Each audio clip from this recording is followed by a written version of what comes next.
Вице-премьердің жұмыс сапары Сарысу ауданында жалғасты.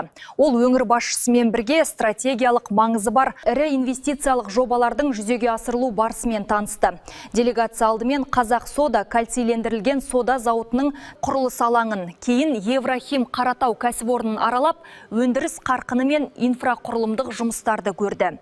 Нұрлыбек Нәлібаев Сарысу ауданындағы сапарында алдымен Қазақ сода кальцийлендірілген сода зауытының құрылысымен танысты. Жобаның бірінші кезеңінде зауыттың өндірістік қуаты жылына 500 мың тоннаға жетсе, кейін 1 миллион тоннаға дейін ұлғайтылды. Құрылыс кезінде 1500 уақытша жұмыс орны ашылып, іске қосылғаннан кейін 375 адам тұрақты жұмыспен қамтылды. Зауыт Қазақстанның кальцийлендірілген содаға деген ішкі сұранысын толық қамтамасыз етеді.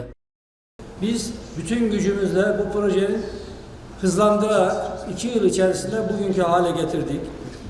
Hedefimiz bu yıl... Қазіргі таңда барлық мәселелер шешіліп, қаржыландыру толық қамтамасыз етілді. Пандемия кезеңінде артта қалды. Біз соңғы 2 жыл бойы бар күшімізді салып, жобаның қарқынын үдеттік және оны бүгінгі деңгейге жеткіздік. Ендігі мақсатымыз осы жылдың соңына дейін өндіріс орнын іске қосу. Қазіргі нысанда 1300-ге жуық адам тәулік бойы еңбек етіп, құрылысты аяқтау бағытында жұмыс жүргізуде. Жұмыс сапары Сарысу ауданындағы жалпы құны 500 миллиард теңгені құрайтын еліміздің химия саласындағы ең ірі инвестициялық жобалардың бірі жүзеге асырылып жатқан Еврохим Қаратауда жалғасты. Мұнда алғашқы кезеңде жылына 800 мың тонна күкірт қышқылын өндіру жолға қойылған. Екінші кезеңде жылына 1 миллион тоннаға дейін минералды тыңайтқыш шығаратын өндірісті іске қосу көзделген және оны аяқтау 2027 жылдың 1 тоқсанында жоспарланған. Кәсіпорын толық өндірістік қуатына шыққан кезде 1200 тұрақты жұмыс орны ашылады. Ал құрылыс кезеңінде мұнда 2000-ға дейін адам еңбек етуде. В текущий момент строительная готовность более 85%.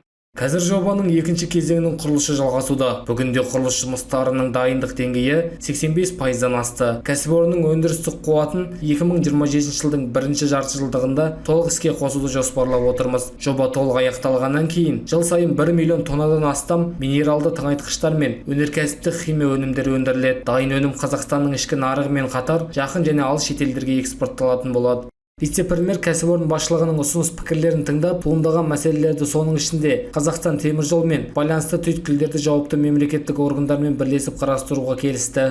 Қаржы келтіреміз, ешқандай мәселе жоқ. Айт, бізге справка беріңіз қазір. Қандай мәселе бар, оны шешеміз. Нысандарды аралаған соң мемлекеттік қолдау мен инвестициялық тарту нақты экономикалық нәтижеге ұласуы тиіс екені атап өтілді. Бұл жаңа өндірісті іске қосу, тұрақты жұмыс орындарын ашу, экспорттық әлеуетті кеңейту және елдің өнеркәсіп негізін нығайту, осы орайда жауапты мемлекеттік органдар мен Жамбыл облысының әкімдігіне инвестициялық жобаларды тұрақты сүйемелдеу, туындайтын мәселелерді жедел шешу тапсырылды. Бекзат Әшірбай, Айдос Құстаубек, Аңсар Тілепберген, Қордай 24 Ньюс.